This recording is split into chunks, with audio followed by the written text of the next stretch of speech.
Welcome back to the Fresh Ice Hockey Podcast alongside my brother Brian. I'm Andy Matusi.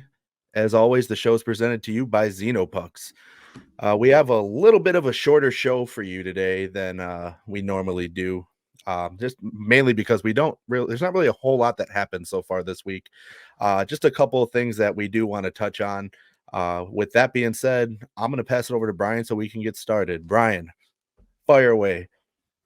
All right, yeah, let's jump right into it. Yeah, we really don't have much today. The big thing that I want to address is off the top is John Tortorella. So pretty much everybody and their mom at this point has seen the comments he made regarding the Flyers' OT loss to the Islanders the other night. Tortorella said, there are people that don't have a clue how to play or just don't have it in them to play in these types of situations.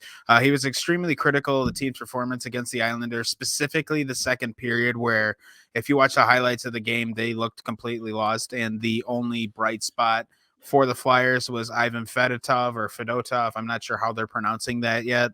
But he's the Flyers' newest goalie. He just came over from Russia. Tortorella actually had a lot of high praises for him, saying that he was put into an extremely tough situation and that he shined despite being tossed into a complete mess. So I thought he looked pretty good. Of course, he did not pick up the win, unfortunately, but he only allowed the one goal, I believe, and Ersson was in for the first two of that game. So Ersson 2 goals against on 4 shots. It was rough for him. So they pull him, unfortunately, for Fedotov. He allows just the one goal, but it is the game winner. So unfortunately, he is credited the loss for that. So that kind of stinks. But Tortorella kind of had a follow-up today. It was either today or it was today. Yeah. And he had a follow-up with the press where he kind of reeled the line in a little bit, but he talked about how it's his job to get the players to elevate their game in these tough situations, but at the same time that the team needs to learn how to play in these situations because, yes, nobody expected them to be here, but he said, listen, we're here, so we have to learn how to play. Yeah, and obviously what Brian's leaving out is it's Tort, so it was obviously a lot more colorful and animated. Yeah, than there was a lot more out. swear words in there. There's a couple goddams, which is Tortorella's favorite go-to line. But oh yeah, there's a bullshit in there. I mean, that's what you got to love about Torts anyway. He's such a passionate coach, and I mean, he truly cares about his team, his players, everything. And people get mad at him for the way he talks during press conferences. I don't know how you feel, but I love it. I love listening to him go off on people. I have a way hot take on this. Oh, fire away. I'd love to hear it. John Tortorella is my favorite coach in the NHL, and I hope he's the coach of Team USA. My man, you made me nervous because I thought you were going to drag him, and I'm like, dude, how can you possibly? I would go to war for this guy. Are you kidding me? Listen, I know he's extremely rough around the edges. He's downright vulgar at times, but ultimately, he is one of the few coaches that does not give a shit who anybody is. He only wants the best effort out of any player. He doesn't care about skill level. He cares about effort level. And that's why so many guys who you wouldn't think would be great players can perform well under him. And that's why I want him to be the coach of the Olympic team and the Four Nations face-off team, because you're going to have the best of the best talent there. He's going to squeeze every bit of talent out of these guys and make them bust their ass for this team. I truly hope he is the coach of the team. Man, that made me so happy. I can't even tell you. I love Torts. I've always loved him. I think his outbursts are hilarious.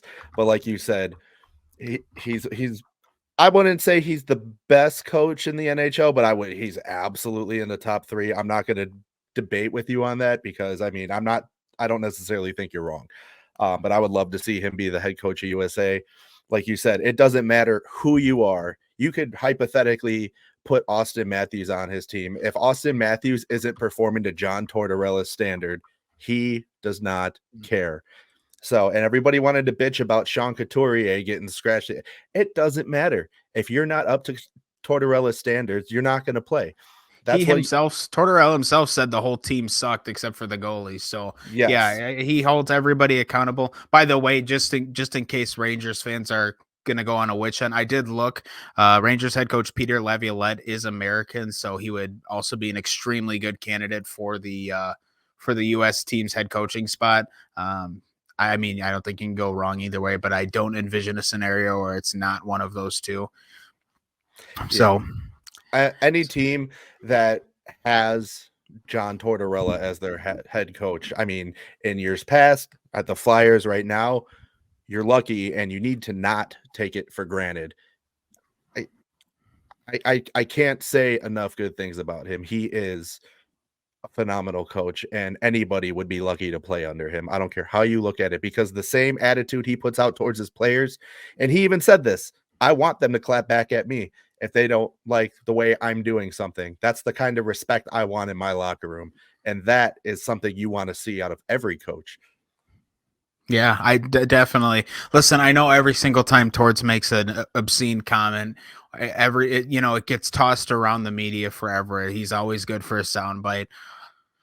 There's a reason teams keep hiring him. That's the bottom line. People hire him because he gets results. Look what he did with Columbus against Tampa Bay, and you could argue that this Flyers team has even more potential than that Jackets team did. So he knows what he can get out of these players, and I think ultimately he sees what they've done all season, and he and the Flyers themselves would really hate to see it slip away in the last 6 games of the season. Absolutely. I don't understand the meat. I don't want to say the hate towards him from the media, but they'll take any chance they can to drag him for the comments he makes. Look, he's going to cut it to you straight every single time. He's not going to sugarcoat shit, and that's what everybody likes about him. And that's exactly the kind of guy you want in your locker room. Yeah, you Just want to saying. know bullshit guy.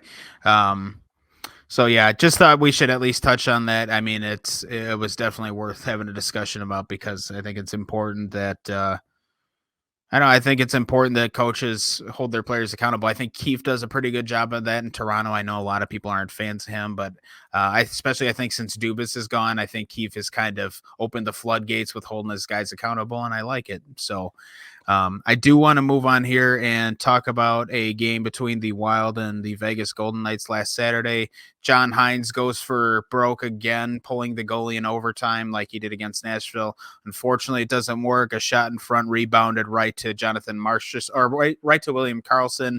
He found Jonathan Marchessault for the empty net. Minnesota loses their OT point, and all but sinks any playoff hopes they had. The bigger takeaway from this game for me, because most of us assume the Wild probably still weren't going to squeak into the playoffs.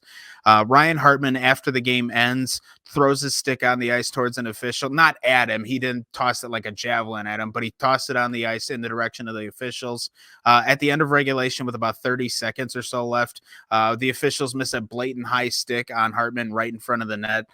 Everybody in the arena except the officials saw it, so it's a pretty bad miscall. Hartman obviously frustrated after that, and then the loss, tosses a stick on the ice, gets a 3-game suspension. If you watch it happen, it's a pretty harmless toss. I mean, it's nowhere near the ref. It lands on the ice before it even gets within like 20 feet of the official he's screaming at. So I get the suspension. I think fining him and suspending him a game would have been a good way to go, but we've seen some egregious hits get 3 games, and this is nowhere near as bad. So I think it's kind of a silly suspension, 3 games. I know Hartman's got a history too. He's definitely a repeat offender, but I thought 3 games for something like this, especially in the situation where the referee was very much in the wrong, was a pretty bad call. Yeah. It's I'm looking at it from both sides, because I mean, on the one hand, you're Ryan Hartman, you know better, and that's some beer league shit right there. Like, it's the NHL, and It I'm was not. stupid. Oh, 100% it was a stupid Yeah, decision. I mean, that doesn't belong in the National Hockey League. Correct. Now, on the other side of that, we talk about this all the time about how these refs need to be held accountable for either missed calls or stupid calls. So, I mean, I can see it from both sides of the spectrum. Do I think it warranted a 3-game suspension? No, I don't think it warranted a suspension at all. Maybe I if they do. wanted to, I don't. It was harmless. And like I said, no, it doesn't belong in the National Hockey League. He should know better. I know he's a repeat offender, but I think a fine is a just enough punishment for this. But I want to hear your take. Well, ultimately, and for me, because I'm a fan of the team, I do want to hold the players to a higher standard. But realistically, when you're tossing equipment of any kind at an official, without a doubt that that's the dumbest decision you can make. So I think you have to suspect or expect a suspension of some kind. I think a game would have sent the right message that, hey, this is stupid. Why would you do this?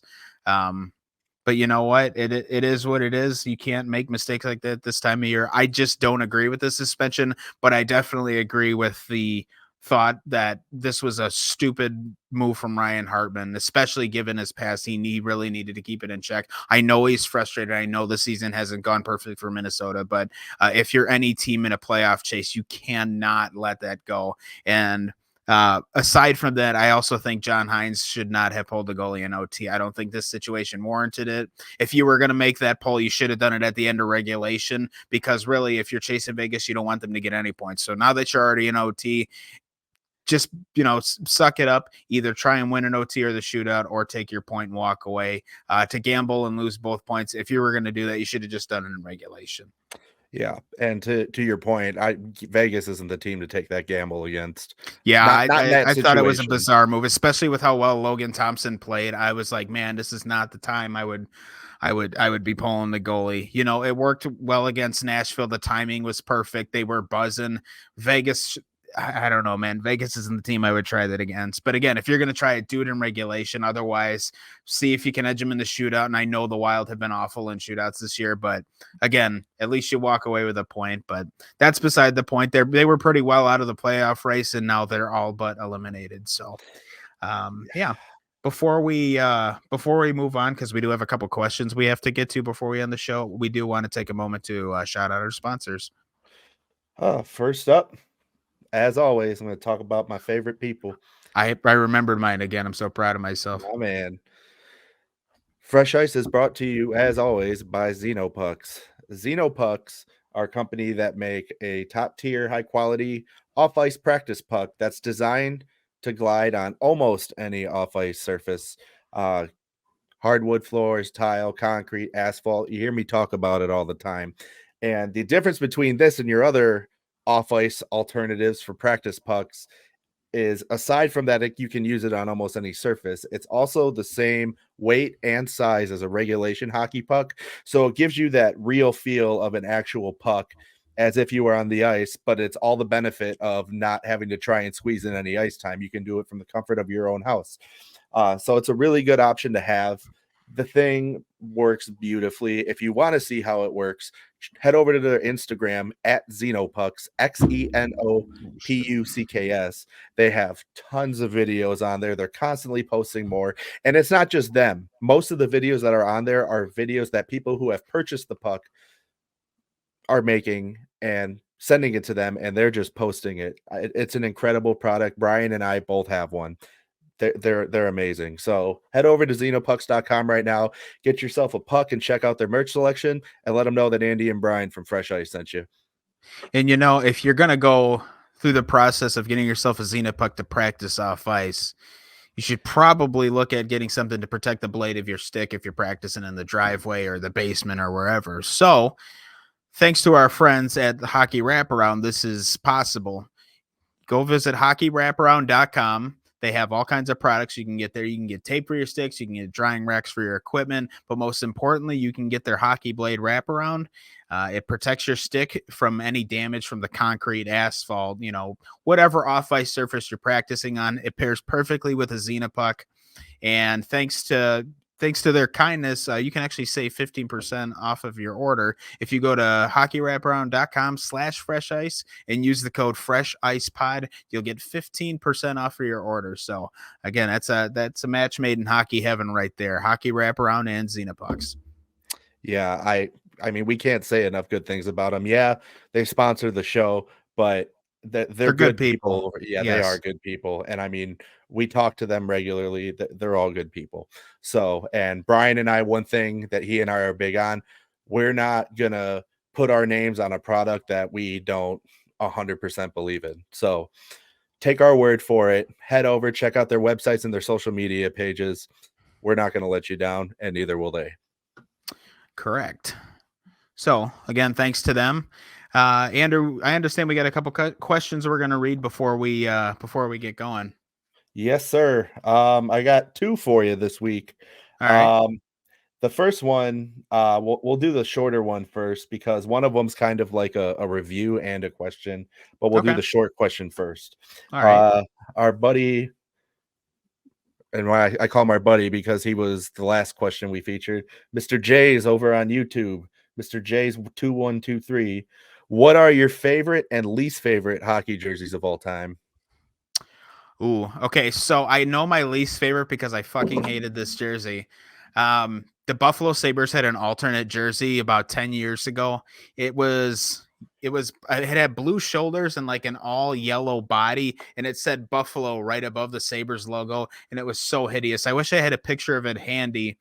And my favorite jersey of all time, actually, the two behind me are really good candidates. I love both of these jerseys. Minnesota and Columbus knocked it out of the park with these alternates. But prior to these, I always loved New Jersey, the New Jersey Devils home jerseys when Reebok was making the jersey still. I absolutely love that home jersey. I love simple jersey designs. I don't like anything too over the top. Well, I say that as I have a bright green and yellow jersey behind me, but I love simple jerseys, and the Devils had it down to a science. They had just the all red jersey with the simple stripes on the sleeves and on the waist. I thought that was a perfect jersey. I actually have a Reebok New Jersey Devils home jersey with Marty Brodeur's name on the back. So that's probably, if I had to pick an all-time favorite, I would say that one, because since I've started watching hockey, I've always loved that jersey. Makes perfect sense to me. Yeah, that Buffalo Sabres one was absolutely hideous. Yeah, that was if those of you who are listening who know what jersey I'm talking about, as soon as I said that, you immediately threw out whatever one you were thinking of, and you're like, yeah, that's the worst Yeah, one. If it's you it's haven't seen it, good for you. yeah. I say my all-time favorite jersey. It's that Is Panthers one behind you. No, I do love that jersey. That's a great reverse retro, but my all-time favorite jersey in the NHL forever, unless something better comes along, is last year's Florida Panthers reverse retro jerseys. The light blue. The light blue with the red and the palm tree and the stick. I'm probably going to get a lot of hate for that, but I know there's also a lot of people on the same page as me. That's a sick jersey. That jersey was phenomenal, and the fact that I don't have it breaks my heart. But trust me, I got plenty of hockey jerseys, and trust me, it's a lot more than the three you see sitting behind me. I will say in a close second, I absolutely love the Columbus Blue Jackets jersey Yeah, with the this cannon on all. it. Oh shit, I'm all backwards. Yeah, this is a really nice jersey. Since they debuted these, I'm like, man, these things are sweet. Yeah, they need to make it their primary. That's what needs to happen. But That's what Minnesota needs to do with this one. Yeah, no, there's a lot of really good jerseys. I actually am a big fan of this Milwaukee Admirals jersey, but I don't remember if the question was just NHL jerseys or not. it just said, I believe it just said favorite jerseys of all time. Okay. It says hockey jerseys. This one that the Admirals wear is really nice too. Yeah, I mean the Admirals have some of the best unis in hockey, in my opinion. So yeah, but there's a definitely lot of the good NHL. ones to pick from. Definitely, I don't think you could. I don't really think there's a wrong answer to this question, because I mean, it is personal preference, but yeah, man, this Columbus one really is a nice jersey. I'd love to see them make that their regular jersey. That would be sick. I definitely have a least favorite jersey, and Brian, it's not that Buffalo Sabres jersey, although that's definitely down there Yeah, for it's up sure. there. Yeah. Yeah, man. What's your least favorite? I'm gonna let you take a guess first before I tell you. Oh God, is it? I assume it's an NHL jersey. Yes, it is. Yeah. Oh man, I know there's a couple that you've told me that you really hated. I'm trying to rack my If it's memory any here. consolation, I'll tell you the team.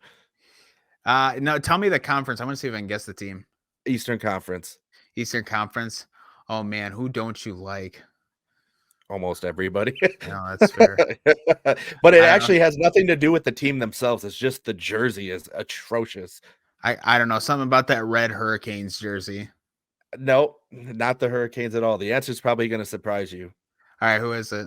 The team is the Boston Bruins, and the jersey, I guess you could say it's a tie. Oh no, is it gonna Yeah, be the old Pooh Bear the jerseys? Pooh Bear jersey, man. Oh, not the Pooh Bear jerseys.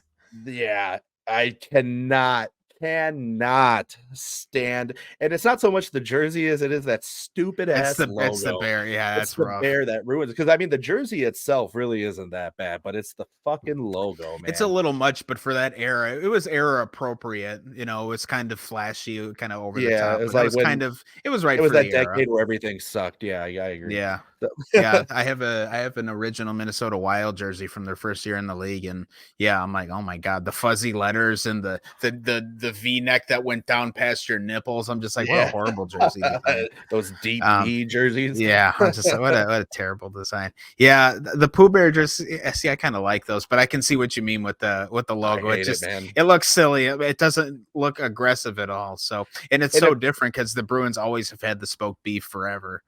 exactly, and so I mean, and I'm a fan of the smoked bee. So my in a close second is any Ottawa Senators jersey ever. Dude, I their current home jerseys are sick. nope, you But lose. you don't like that black with um No, I don't know. I don't like their color They're scheme. Nothing. the predecessors definitely some of the worst Yeah, jerseys those were ever. hideous. But I not the jersey itself, but the entire Hurricanes uniform, home uniform when they had the red jerseys and it oh was just the yeah, red jersey and the red pants and the red socks. I'm like, "Oh yeah, my dude. god, those are brutal." Yeah, that was Um rough. I love the Hurricanes black jerseys. Those are sick. Those are some of Yeah, the best those are uniforms in the league. sick. Yeah. Yeah. I don't like their away jerseys that just say Canes going diagonally. Yeah, I I'm don't not like crazy those. about that, but man, there's worse things in Definitely life. not. Definitely, I would say definitely not the worst by any stretch. So, Yeah. um, Um, also because a um, lot of people like it, and I have to be a contradictory to it because I've hated them since I saw them. I hate the Arizona Coyotes alternate jersey, alternate uniform. Just throw the whole thing away. It's ugly. I couldn't will agree not more. change my mind on that. Yep, I'm right there with you. Won't have to worry about that though, because the team won't even be there for too much longer. I was gonna say Um, we have they're another on the question way. we still got to get to. We can talk about jerseys. We could do a whole episode on jerseys. I Oh, feel dude, like I absolutely. Well, maybe we will someday. You never know. But right now, we got other stuff to do. got to keep ourselves busy in the summer. All right, go Yeah. ahead. Um. So this one comes from a guy in Edmonton, Alberta, Canada, and I'm not sure actually how to pronounce his name. It's either Steven or Stefan. It's spelled with a PH.